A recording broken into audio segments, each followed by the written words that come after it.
What up, gang? It's your boy Zab back with another banger. Hey, I've been hearing in the comments a lot of requests for colloidal silver. Although we did do a video on it, colloidal silver, silver thiosulfate, and gibberellic acid a while back, I want to really reiterate the information, give a good understanding on colloidal silver and silver thiosulfate specifically, and how it pertains to breeding. Some more tools to your breeding toolbox. Without further ado, let's get straight into it. Wow. Like, comment, share, subscribe, you heard me? Yeah, you know it. Turn up the leaf blower and the lawnmower. He smoke the sour. Should've been a hippie, should've been a shower. Bread with no dread, black cock, who ya? Another thing, don't forget to join the Discord. All right, when it comes to our intersex traits, mixed sex buds, herms, what else? What other words y'all got for them? Whatever. When it comes to those things, it's mainly two, right? And we can identify them by looking at them, right?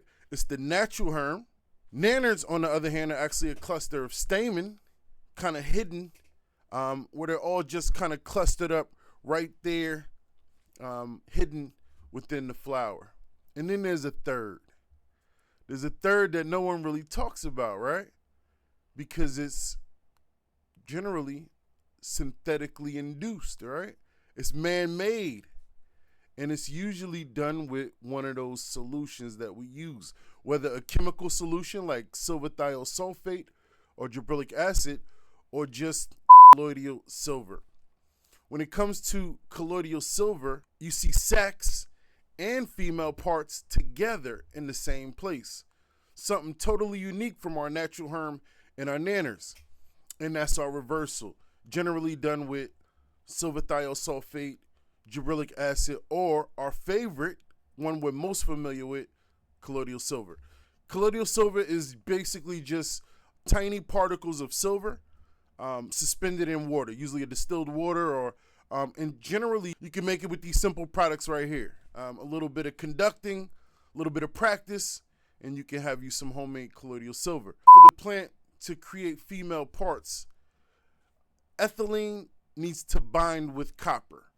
And when ethylene binds with copper, pistils start to form, right?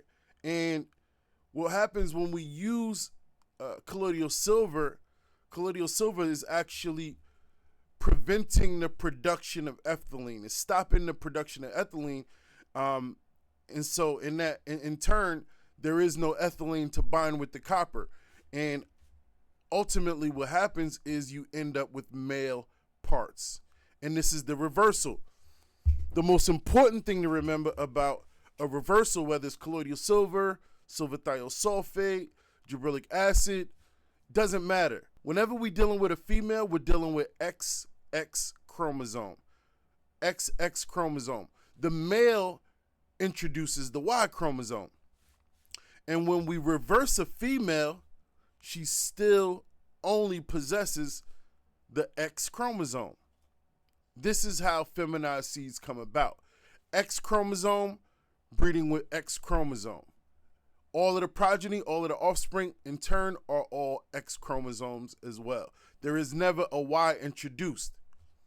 Huge question. Do feminized seeds cause herms? And the answer is no. Bad genetics cause herms. Weak genetics cause herms. Bad breeding practices encourage and foster herms. But no, feminized seeds, do not create herms. You'll see colloidal silver often associated with the medical field, often associated, but just know there are no evidence. There is no evidence supporting any claims of medicinal use when it comes to colloidal silver. There's actually, if you eat it or drink it, there is evidence that you can turn blue. So don't go drinking colloidal silver. We don't know enough. There is not enough science about smoking colloidal silver induced flowers. So don't try it. Don't smoke it. Don't drink it. We don't recommend any of that. There is no evidence. We need more research. There are tons of claims online, though. You got to do your research, and it's going to get tricky because there are a ton of claims online of people saying that they use it for health reasons.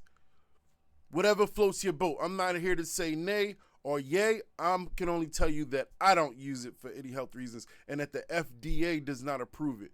It is crucial not to smoke or consume plants that have been sprayed with colloidal silver or STS. These chemicals are toxic when ingested or inhaled. Silver particles can accumulate in the body and lead to health issues like agria, a condition that turns the skin blue or gray, and other adverse effects on internal organs. Additionally, the chemicals used in STS spray can be harmful if consumed.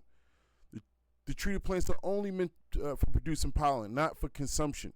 To ensure safety, growers should only use the treated plants for breeding purposes and discard them afterward, avoiding any direct exposure to the chemicals through smoking or ingestion. So keep that in mind, man. Remember, I told you. All right, when it comes to STS spray, silver thiosulfate, it's a chemical combination of silver nitrate and sodium thiosulfate.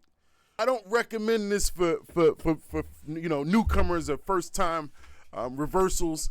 Go with your colloidal silver. You don't got to go. And with silver thiosulfate, it's chemicals that you need to mix. You need to mix part A with part B into part C. They need to be combined into a diluted solution. So, and it's very dangerous to work with. So I don't recommend it as a first time reversal. I would say stick with your colloidal silver. So both solutions are applied directly to the flower. Colloidal silver generally do a couple times a day. You could do about 3 times a day. Preferably you should focus on trying to do it when the lights are out, if possible. And that's only because those silver particles that's suspended within that liquid magnify any light that's coming down onto your leaves. So keep that in mind as well. It will burn up your leaves. Understand that silver thiosulfate is much more potent than a colloidal silver, so you don't want to use that multiple times a day. Once a day should be fine. Same thing. You don't want to use it when the lights are on, if possible. I know sometimes we can't prevent that, so you do the best that you can. Know that eventually, when it starts to work and it starts to take, how do we know when it starts to work? Well, your plant will actually look like it's about to die. It looks like it's going through some serious changes, and that's exactly what's happening. It's going through hormonal changes, and it's going through physical changes as well. So it's not going to look healthy. It's not going to look good. It's going to be really ugly, and that's kind of when you can assume that things are working out, and you just keep spraying if you're using colloidal silver. With a thiosulfate, a lot more reserved with your dosages, and kind of just once a day monitor. It won't beat up the plant as much. You'll see sacs come in, and you'll notice that if you overuse it, you'll end up with 1 billion trillion sacs and probably all sterile with nothing in them. So you don't want to overuse it, and you want to be cautious. Use your protective gear, glasses and gloves and all of that stuff, man. No joke. That stuff is chemicals, man. So if you just have to be the one to mess with the STS spray, just be careful. I actually created a STS spray, Team Zaza STS spray, but that brings me to remind you as well, it has a shelf life. So STS has a shelf life. Unlike colloidal silver, which can be stored much longer, STS needs to be stored in a cold environment, and you're not gonna. It's typically, if it's pre-mixed, if it's not mixed, you can store it for like up to 30 days, and then if it's mixed, it's only gonna last about a week or 2 at the most. So keep that in mind as well when you're choosing your reversal solution. So plants rely on the hormone ethylene to regulate many processes, including flowering and fruiting. Ethylene is critical for the development of female flowers. When colloidal silver or STS spray is applied, the silver ions block the plant's ability to produce ethylene by binding to the ethylene receptors.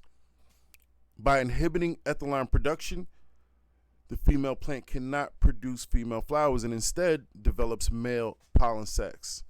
These sacs produce pollen containing only XX chromosomes, which when used to pollinate another female plant result in feminized seeds. All right, methods of pollination. Once you actually do successfully flip your female, how are we going to get the pollen transferred, right? The female plants are dioecious, right? That means that they, on one end, female has female parts, and on the other end, male has male parts. So as a dioecious plant, they rely on pollen being transferred from bees, birds. You ever heard of, about the birds and the bees and the flowers and the trees, right? So the birds and the bees transfer pollen to these flowers, just like the wind does. It's also a wind pollinator. When we think in terms of our project, how are we going to transfer the pollen? Won't be by a bee, won't be by a bird, won't be by wind. So what are we going to do? Me personally, I use my finger. Real simple. I use my finger, especially if I'm just doing one branch, or, you know, let's map out your objectives first. Are you just pollinating one branch? Are you pollinating the entire female? Do you want to Picasso it up and use a paintbrush? It's all good, no matter what you choose to do. Just make sure that you're using a healthy female plant, super vigorous with a good lineage, and make sure that you're using good, fresh, but dry pollen, right? And make sure that your pollen has been stored properly if it's not being used immediately. All right, man. So that is the video on silver thiosulfate and colloidal silver, and how to use it as a breeding tool. So we're going to add those new tools to your toolbox, and you are also going to comment, like, and subscribe, man. I appreciate the love. I appreciate the support. Make sure you visit acinfinity.com, man. Use code Team Zaza at checkout for a discount. And the sale is still lit. It's permanent. We got the permanent sale still lit on zazagenetics.com. Make sure you comment, like, subscribe. Make sure you join the Discord. Make sure you join the Twitch, Zaza_genetics. I'll be gaming and running a new podcast soon. So catch us if you want to join Team Zaza Gaming. Hit us up in the Discord. I appreciate y'all. Until we meet again, man. I'm out of here.